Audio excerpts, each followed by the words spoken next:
Hello friends, welcome to the channel Power Apps Part 6 Variables.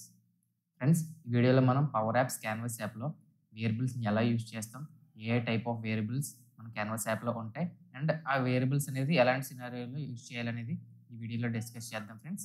Power apps canvas యాప్లో variables అంటే ఏంటంటే ఏదైనా మనం ఒక డేటాని టెంపరీగా స్టోర్ చేసి ఆ అప్లికేషన్లోనే ఏ ప్లేస్లోనే యూజ్ చేయాలనుకుంటే ఆ ప్లేస్లో యూజ్ అయ్యే వాటిని వేరియబుల్స్ అంటారు ఫ్రెండ్స్. ఈ వేరియబుల్స్లో మనకి 4 టైప్స్ ఉంటాయి. ఒకటి గ్లోబల్ వేరియబుల్స్, 2 కంటెక్స్ట్ వేరియబుల్స్ని లోకల్ వేరియబుల్స్ కూడా అంటారు ఫ్రెండ్స్. తర్వాత కాంపోనెంట్ వేరియబుల్స్, ఫోర్త్ వచ్చేసి కలెక్షన్స్. ఇప్పుడు మనం గ్లోబల్ వేరియబుల్స్ స్టార్ట్ చేసినట్లయితే గ్లోబల్ వేరియబుల్ అంటే ఏంటంటే మనం ఒక వేరియబుల్లోని ఏదైనా డేటా స్టోర్ చేసి ఆ వేరియబుల్ని ఎంటైర్ అప్లికేషన్లోని ఎక్కడైనా యూజ్ చేసుకోవచ్చు అంటే ఆ వేరియబుల్స్ని గ్లోబల్ వేరియబుల్స్ అంటారు ఫ్రెండ్స్. ఇప్పుడు ఈ గ్లోబల్ వేరియబుల్స్ ఎలా డిఫైన్ చేయొచ్చు, ఎలా వర్క్ అవుతాయి అని విత్ ప్రాక్టికల్ ఇంప్లిమెంటేషన్ క్యాన్వాస్ యాప్లో మీకు చూపిస్తాను ఫ్రెండ్స్. మీరు స్క్రీన్ 3లో చూసినట్టయితే నేను ఒక బటన్ అయితే తీసుకున్నాను. బటన్ ఆన్ సెలెక్ట్లో నేను ఒక గ్లోబల్ వేరియబుల్ని డిఫైన్ చేస్తాను. గ్లోబల్ వేరియబుల్ డిఫైన్ చేయడానికి మనం యూజ్ చేసే సింటాక్స్ ఏంటంటే set variable name and variable data. Okay, so ఈ వేరియబుల్ని ఎప్పుడైతే నేను ఈ బటన్ మీద క్లిక్ చేశానో ఈ గ్లోబల్ డేటా అనేది ఈ వేరియబుల్లోకి పాస్ అవుతుంది ఫ్రెండ్స్. ఇప్పుడు నేను ఆ డేటాని ఒక లేబుల్లో చూపిద్దాం అనుకుంటున్నాను. ఓకే, ఒక లేబుల్ అనే కంట్రోల్ తీసుకున్నాను. ఈ లేబుల్లోని హార్డ్ కోడెడ్ డేటా తీసి ఈ వేరియబుల్ని అందులో ఇన్సర్ట్ చేస్తాను ఫ్రెండ్స్. ఓకే, లేబుల్ అందులో ఇన్సర్ట్ చేసాను. మీరు చూసినట్లయితే ఇప్పుడు ఈ ప్రెజెంట్ ఈ వేరియబుల్లోని ఎలాంటి డేటా లేదు. ఎప్పుడైతే నేను ఈ బటన్ మీద క్లిక్ చేశానో ఈ స్ట్రింగ్ అనేది వేరియబుల్లోకి పాస్ అవుతుంది. సో నేను దీన్ని క్లిక్ చేయగానే మీరు చూడొచ్చు ఈ గ్లోబల్ డేటా అనేది స్ట్రింగ్ అనేది ఈ లేబుల్లో చూపిస్తుంది. ఓకే, ఇప్పుడు సేమ్ వేరియబుల్ని నేను వేరే స్క్రీన్లో యూజ్ చేయాలనుకుంటున్నాను. ఓకే, సో ఈ లేబుల్ కాపీ చేసి స్క్రీన్ 2లో ఇన్సర్ట్ చేస్తున్నాను ఫ్రెండ్స్. మీరు చూడొచ్చు స్టిల్ ఆ వేరియబుల్ అనేది వేరే స్క్రీన్లో యూజ్ చేసుకోగలుగుతున్నాను. అంటే ఏదైతే డేటా ఈ వేరియబుల్లో స్టోర్ చేసామో ఆ వేరియబుల్ అనేది వేరే స్క్రీన్లో కూడా నేను చూడగలుగుతున్నాను. ఇలాంటి కేసెస్లోని ఏదైతే మనం ఒక వేరియబుల్ని మల్టిపుల్ స్క్రీన్లో అప్లికేషన్లో ఎక్కడైనా యూజ్ చేసుకోవాలనుకుంటే ఆ కేసెస్లోని మన గ్లోబల్ వేరియబుల్స్ అనేది క్రియేట్ చేసుకోవాలి ఫ్రెండ్స్. ఆ గ్లోబల్ వేరియబుల్స్ క్రియేట్ చేసుకునే సింటాక్స్ ఏంటంటే set variable name and variable data. Okay, next variable వచ్చేసి context variable friends. Context variable అంటే local variable friends. Local variable అంటే ఏంటంటే మనం ఒక వేరియబుల్ని డిఫైన్ చేసి సేమ్ స్క్రీన్లో యూజ్ చేసుకోవాలనుకుంటే ఆ కేసెస్లో మనం కాంటెక్స్ట్ వేరియబుల్స్ యూజ్ చేసుకోవచ్చు ఫ్రెండ్స్. ఇప్పుడు ఈ కాంటెక్స్ట్ వేరియబుల్ని మనం ప్రాక్టికల్గా ఎలా చేయొచ్చు చూపిస్తాం ఫ్రెండ్స్ మీకు. సో మీరు కాంటెక్స్ట్ వేరియబుల్ డిఫైన్ చేయడానికి ఒక బటన్ అయితే తీసుకుంటున్నాను. ఒక బటన్, దీని నేమ్ బటన్ 1 అని ఇస్తున్నాను. కాంటెక్స్ట్ వేరియబుల్ డిఫైన్ చేయడానికి సింటాక్స్ వచ్చేసి update curly brace var local and data. Local data closed curly brace.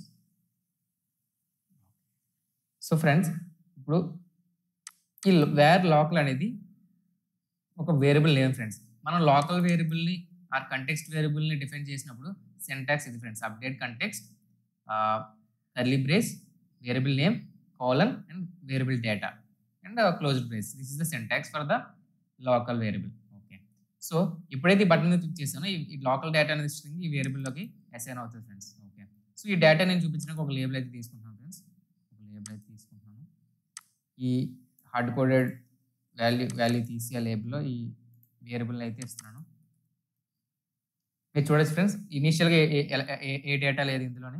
ఇప్పుడు నేను ఈ బటన్ మీద క్లిక్ చేయగానే ఈ బటన్ ఆన్ సెలెక్ట్లో ఉన్న ఈ లోకల్ వేరియబుల్ అనేది ఎగ్జిక్యూట్ అయింది ఫ్రెండ్స్. ఎగ్జిక్యూట్ అయిన తర్వాత ఈ డేటా అనేది ఇందులో స్టోర్ అయింది. స్టోర్ అయిన డేటాని ఈ వేరియబుల్లో చూపించాం. ఇప్పుడు మీకు లోకల్ వేరియబుల్కి గ్లోబల్ వేరియబుల్కి డిఫరెన్స్ ఈజీగా తెలుస్తుంది ఫ్రెండ్స్. ఇప్పుడు ఈ లేబుల్ నేను కాపీ చేసుకొని స్క్రీన్ 2లో ఇన్సర్ట్ చేస్తున్నాను. మీరు చూడొచ్చు ఒక ఎర్రర్ అయితే ఇక్కడ చూపిస్తుంది ఫ్రెండ్స్. ఏంటంటే దీని మీద నేను హోవర్ చేసిన తర్వాత name is not valid and var local is not recognised. అంటే ఏంటంటే ఇలాంటి నేమ్తో ఎలాంటి వేరియబుల్ లేదు ఈ స్క్రీన్లోనే చెప్తుంది. సో దీన్ని బట్టి మనం ఒక వేరియబుల్ని మల్టిపుల్ స్క్రీన్లో యూజ్ చేసుకోవాలనుకుంటే గ్లోబల్ వేరియబుల్ క్రియేట్ చేయాలి. లేదా ఒక స్క్రీన్లో మనం యూజ్ చేసుకోవాలనుకుంటే ఆ కేసులోని మనం లోకల్ వేరియబుల్ని క్రియేట్ చేసుకోవాలి ఫ్రెండ్స్. ఈ వేరియబుల్స్లో మనం డిఫరెంట్ డేటా టైప్స్ సేమ్ వేరియబుల్లో మనం స్టోర్ చేయకూడదు. ఫర్ ఎగ్జాంపుల్ ఇక్కడ వేర్ గ్లోబల్లో మనం స్ట్రింగ్ పాస్ చేసాం. తర్వాత వేరే డేటా నెంబర్ కానీ వేరే డేటా టైప్స్ మాత్రం ఇందులోకి పాస్ చేయకూడదు. పాస్ చేస్తే ఇక్కడ ఇక్కడ మనకి ఎర్రర్ చూపిస్తుంది ఫ్రెండ్స్. నెక్స్ట్ వేరియబుల్ వచ్చేసి component variables friends. Component variables అంటే ఏంటంటే మనం ఏదైనా వేరియబుల్స్‌ని కాంపోనెంట్‌లో క్రియేట్ చేసి ఆ పర్టిక్యులర్ కాంపోనెంట్‌లో మాత్రమే యూజ్ చేసుకోగలిగితే దాన్నే కాంపోనెంట్ వేరియబుల్స్ అంటారు ఫ్రెండ్స్. ఇప్పుడు ఇది ఎలా ప్రాక్టికల్‌గా ఇంప్లిమెంట్ చేయొచ్చో చూడొచ్చు. ఇప్పుడు చూడొచ్చు స్క్రీన్స్ పక్కనే కాంపోనెంట్స్ అని ఉంది. సో ఇక్కడ నేను కాంపోనెంట్స్ అయితే క్రియేట్ చేస్తాను ఫ్రెండ్స్. కాంపోనెంట్ క్రియేట్ చేసి ఈ కాంపోనెంట్‌లో బటన్ అయితే నేను ఇన్సర్ట్ చేస్తాను. సేమ్ ఇక్కడ ఒక వేరియబుల్ అయితే అసైన్ చేస్తున్నాను. var component compo data. Okay. So same ఒక లేబుల్ అయితే తీసుకుంటున్నాను ఈ కాంపోనెంట్‌లోని. లేబుల్ తీసుకొని బటన్ మీద క్లిక్ చేయగానే ఏదైతే డేటా మనం పాస్ చేసామో ఈ వేరియబుల్‌లోకి అసైన్ అయ్యి ఆ డేటాని అయితే ఈ లేబుల్‌లో చూస్తాం ఫ్రెండ్స్. ఇప్పుడు ఈ సేమ్ లేబుల్‌ని, ఈ సేమ్ వేరియబుల్‌ని నేను వేరే హెడర్ కాంపోనెంట్‌లో ఇన్సర్ట్ చేస్తాను. ఓకే. మీరు చూసినట్లయితే సేమ్ మనకి ఇక్కడ 2 కాంపోనెంట్స్ ఉన్నాయి friends. Header is one component, component 1 is the another component.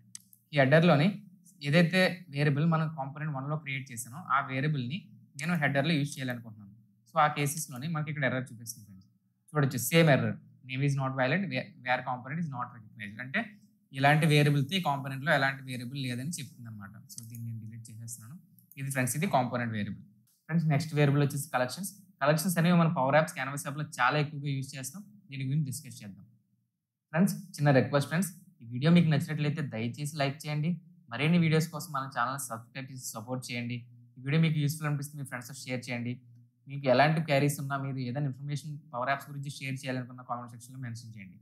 ఇప్పుడు కలెక్షన్స్ అంటే ఏంటంటే ఫ్రెండ్స్, ఏదైనా మన ఒక డేటాని, ఒక టేబులర్ డేటాని మెయిన్‌లీ మనం ఒక వేరియబుల్‌లో స్టోర్ చేసి మన పర్టిక్యులర్ ప్లేసెస్‌లో యూజ్ చేసుకోవాలనుకుంటే ఆ కేసులో మనం కలెక్షన్స్ యూజ్ చేస్తాం ఫ్రెండ్స్. ఇప్పుడు ఈ కలెక్షన్స్‌ని ఎలా బిల్డ్ చేయొచ్చో ప్రాక్టికల్‌గా డిస్కస్ చేద్దాం. ఈ కలెక్షన్స్ అనేది చాలా పెద్ద టాపిక్ ఫ్రెండ్స్. ఈ కలెక్షన్స్ మీద నేను ఫర్దర్‌గా వీడియోస్ కూడా చేస్తాను. ఇప్పుడు మన బేసిక్ డీటెయిల్స్ ఓవర్‌వ్యూ అయితే ఈ కలెక్షన్ మీద మీకు ఇస్తాను ఫ్రెండ్స్. ఓకే. సో ఇప్పుడు కలెక్షన్స్ ఎలా బిల్డ్ చేయొచ్చు విత్ ప్రాక్టికల్ ఇంప్లిమెంటేషన్ చూద్దాం. ఫ్రెండ్స్ ఇప్పుడు స్క్రీన్ 3లో కలెక్షన్స్ డిఫైన్ చేయడానికి ఒక బటన్ అయితే తీసుకుంటున్నాను. బటన్ తీసుకున్నాను. కలెక్షన్ సింటాక్స్ వచ్చేసి కలెక్ట్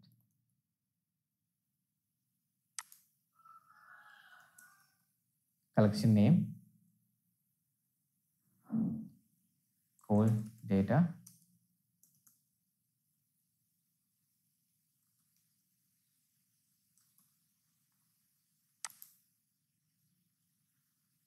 అండ్ ఈ కలెక్షన్లో ఒక టేబుల్ డేటాని పాస్ చేద్దాం అనుకుంటున్నాను. సో నేను ఏం చేస్తానంటే ఇప్పుడు ఒక 2 రోస్ ఉన్న నేను ఒక టేబుల్ అయితే క్రియేట్ చేస్తాను ఫ్రెండ్స్. సెకండ్ రో క్రియేట్ చేస్తున్నాను. రాహుల్ ఏజ్ 31. సో మీరు చూడొచ్చు ఫ్రెండ్స్, ఇప్పుడు నేను ఈ బటన్ మీద అయితే క్లిక్ చేస్తాను. బటన్ ఆన్ సెల్ఫ్లో ఈ కలెక్షన్ అయితే డిఫైన్ చేశాను. బటన్ మీద క్లిక్ చేయగానే మీరు చూడొచ్చు ఫ్రెండ్స్, ఇక్కడ మనకి ఏజ్, నేమ్ అనేది కాలమ్స్. ఈ ఏదైతే మనం డేటా కాలమ్ తర్వాత ఇచ్చామో అది డేటా అనమాట. సో ఏజ్ 34 అండ్ నేమ్ వచ్చేసి రాహుల్. సో మీరు చూడొచ్చు. సో ఇలా మనం కలెక్షన్స్ అయితే క్రియేట్ చేయొచ్చు ఫ్రెండ్స్. ఈ కలెక్షన్ డేటా నేను ఒక గ్యాలరీలో చూపిద్దాం అనుకుంటున్నాను. ఒక వెర్టికల్ బ్లాంక్ గ్యాలరీ తీసుకుంటాను. వెర్టికల్ బ్లాంక్ గ్యాలరీ తీసుకొని ఈ బ్లాంక్ గ్యాలరీలో 2 లేబుల్స్ అయితే ఇన్సర్ట్ చేస్తాను.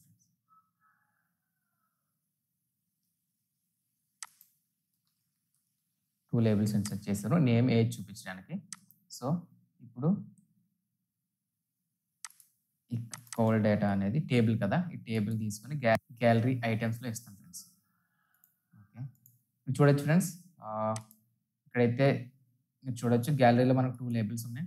మన లేబుల్లో నేమ్ చూపిస్తున్నాం, అనదర్ లేబుల్లోని ఏజ్ చూపిద్దాం. సో మీరు చూడొచ్చు ఫ్రెండ్స్, ఏదైతే గ్యాలరీలో మనకు డేటా ఉందో ఆ డేటా అనేది మనం ఈ గ్యాలరీలో చూడొచ్చు ఫ్రెండ్స్. సో మనకు గ్యాలరీ అనేది మనకు టేబుల్ డేటా చూపించడానికి యూజ్ అవుతుంది కాబట్టి సో ఈ కలెక్షన్ డేటాని నేను టేబుల్లో చూపించడానికి గ్యాలరీ అయితే యూజ్ చేశాను. సో మీరు చూడొచ్చు friends, this is the syntax for the collecting data. Collection is the variable for the tables. So మీరు చూడొచ్చు, this is the syntax, collection name, column names and data. ఒక అప్లికేషన్ బిల్డ్ చేస్తున్నప్పుడు మనం చాలా variables create చేస్తాం, collections build చేస్తాం. ఇవన్నీ మనం ఒక ప్లేస్లో చూడొచ్చు. ఈ నెఫ్ట్ నావిగేషన్ వెళ్ళిన తర్వాత ఈ వేరియబుల్స్ మీద క్లిక్ చేయగానే మనకి ఏదైతే వేరియబుల్స్ మన గ్లోబల్ వేరియబుల్స్ క్రియేట్ చేసి ఇది గ్లోబల్ వేరియబుల్ కింద చూడొచ్చు వేర్ గ్లోబల్ క్రియేట్ చేసాం అది ఇక్కడ లిస్ట్ అయ్యి ఉంది. తర్వాత కంటెక్స్ట్ వేరియబుల్ మనం చూడొచ్చు. కంటెక్స్ట్ వేరియబుల్ ఏ స్క్రీన్లో ఉంది అన్నది క్లియర్గా చెప్తుంది ఫ్రెండ్స్. తర్వాత కాంపోనెంట్ వేరియబుల్స్ ఏ కాంపోనెంట్లో ఉంది వేరియబుల్ నేమ్ అంటే అనేది మనం చూడొచ్చు. తర్వాత కలెక్షన్స్ మనం చూడొచ్చు. ఇక్కడ కాల్ డేటా మనం ఇప్పుడే క్రియేట్ చేసాం. ఆ టేబుల్లో ఎన్ని రోస్ ఉన్నాయి కూడా మనం చూపెడుతుంది ఫ్రెండ్స్. సో ఇలా మనం ఈ వేరియబుల్స్ని అయితే అప్లికేషన్ బిల్డ్ చేసినప్పుడు యూజ్ చేసుకోవచ్చు ఫ్రెండ్స్, ఒక టెంపరీ స్టోరేజ్ కింద. ఫ్రెండ్స్, ఈ వీడియో మీకు నచ్చినట్లయితే దయచేసి లైక్ చేయండి, సబ్స్క్రైబ్ చేసి సపోర్ట్ చేయండి.